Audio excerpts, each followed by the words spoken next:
Hello and welcome. I'm Jonathan Hunt, Corporate Vice President for Business Applications here at Microsoft, and I am excited to introduce our new video series, AI in Action. This is where we'll unpack how AI, low-code, and other advanced technologies are helping companies transform their business and deliver meaningful business value. Today, I'm pleased to welcome Jacek Zniszczol, Global Digital and Technology Director of Commerce at Heineken. For over 150 years, Heineken's ceaseless commitment to premium taste and quality has not only made them one of the most iconic beer brands in the world, but one of my personal favorites. Jacek has been instrumental in driving Heineken's transformative journey to reimagine the future of digital commerce and modernize their global business operations to help them become the best connected brewer. Today, Jacek's going to share with us how his strategies are driving incredible business value for Heineken. Jacek, welcome. We're so glad to have you here with us today. I'm super happy to be here, Jonathan. It's so nice to be part of your first episode. Yeah, fantastic. Well, let's go ahead and jump in. Let's get started. Tell us a bit more about your background, what brought you to Heineken, and what you're most excited about in your role as a commerce director driving technology decisions. Well, what excites me about Heineken is the central role that digital plays in driving the strategy of the company. It's something that is unprecedented to see how much weight is being put on the role that digital can impact the relationships we have with our customers and our consumers. Yeah. Now, I went through a couple of different experiences with CPG companies, from Procter & Gamble through Nestle, now with Heineken. It's really unique to see that role that digital play. Amazing. And maybe just to dive a little bit deeper, can you tell us about the digital transformation that Heineken's going through right now? Absolutely. So back in 2020, when we've established our evergreen strategy, so the strategy for the next 5 years for the company, we've established our ambition to become the best connected brewer at the very heart of that. That ambition translates to two key movements. One is about transforming our front end of the business.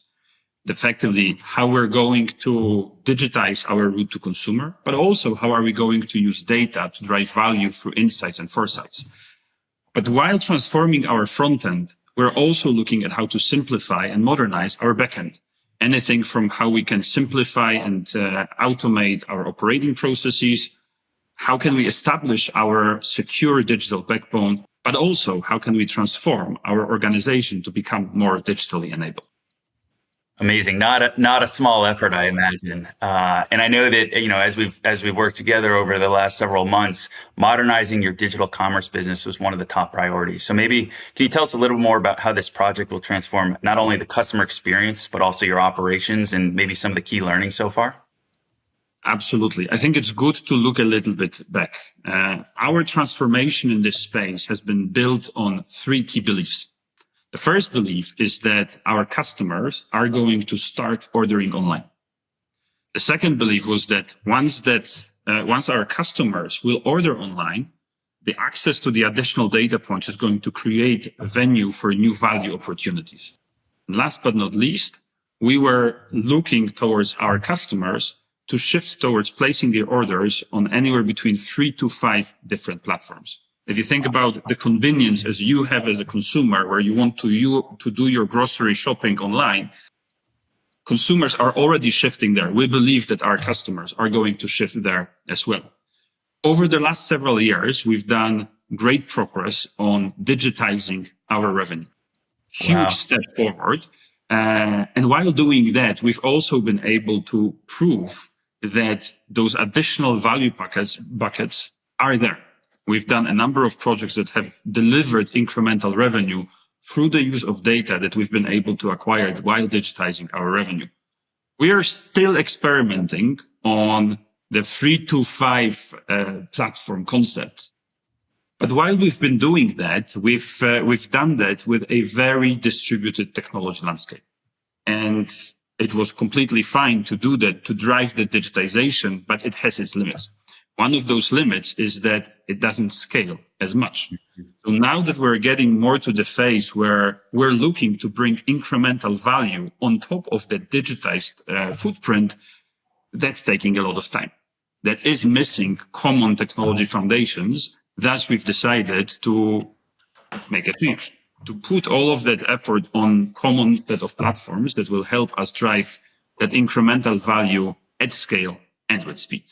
Wow. I mean, incredible. I can't even begin to imagine the complexity of the transformation you're trying to lead at a 150-year-old company, multi-tiered distribution channel, changing where you're driving your customer demand. It's incredible. Maybe to that end, you mentioned there's a variety of platforms out there, a lot of partners that you could have chosen. Maybe share a little bit about what you're looking for in a partner and why ultimately you chose Microsoft. Absolutely. And I think it's good to understand that in our total landscape, our customers are faced by multiple different touchpoints.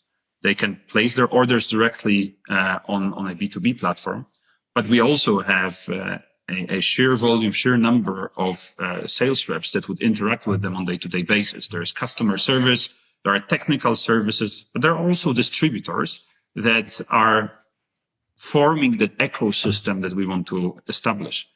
In that landscape, what we were looking for a certain level of modularity, composability, but at the same time, something that will allow us to bring cohesive experience to our customers. So when we were looking for the platforms to select, there are multiple angles that we've looked at. The most obvious ones, like the functional and the technical fit, how well the different platforms will meet our user experience requirements, our architectural requirements, our functional requirements, was definitely one of the key factors in that mix. But we also did not start from the scratch. We had already a number of platforms deployed around the world. So we also looked at what could be the transition effort and what are our organizational capabilities to absorb a change like that. Now, Heineken is also a very distributed company. If you think of it, the customers and the customer needs in Brazil can be very different than the customer needs in UK versus in Nigeria. So we were also looking for a certain level of adaptability that the platform might have to allow us to drive the differentiating customer experiences, to recognize those in the countries that we operate in. Partnership and external evidence were the other parts. We were looking for not only technology, but also a partner that will have that skin in the game and will be with us in that journey. Well, of course, at the end, we were also looking at cost, but in the grand scheme of things, that was not necessarily the only deciding factor in that mix. Why Microsoft? I'll be honest, it's been a very even race till the very, very end. But effectively, what tipped the favors were parity from functional point of view, supported by very strong partnership that we've been able to establish with Microsoft over the last several years, working in different domains. And that is something that we were looking in a partner for us to take forward. Yeah, right on. And it's been a fantastic partnership and one that I'm looking forward to lean into together as we go forward here. Maybe one last question. There is a lot of excitement right now around AI. It seems to be the buzzword, and a lot of companies are trying to figure out where to get started, where the value really lies. Maybe if I can ask you just to share, where are you most excited about AI in your business, and maybe a use case or area that you think you're going to see the most value come to life? I've mentioned we've already started to experiment on that front, and there are two core areas where we already see AI bringing that value. And the first area is how to get the sales reps to the right customers at the right time to make the most impact. And it takes into account not only AI and building up recommendations, but also driving behavioral change as part of that transformation. Making sure that we have data that people can trust, and more than data, the insights that people can trust, and they can trust it over years of experience that the sales reps have. In the end, they know where to go. They have a given roadmap. We're changing that so that they can maximize the impact they can make. And we've seen tremendous results on that front. We actually see that based on those insights, we are able to get those sales reps to those customers at the moment when they need it the most. And at the same time, not send them to the places where that impact will not come across. Sometimes very difficult for some of our sales reps to absorb. The second area is in a very similar spirit. It's how to get the right product mix to the right customers when that customer needs it. Considering the different events that our customers are organizing, the different variability from weather perspective, activities that are happening in a given parts of the countries where we are selling our products, getting that right product mix in front of our customers and making sure that they understand why that is the right product mix for them at that point in time is something that, again, has proven already to deliver sizable amount of value as we see that coming across.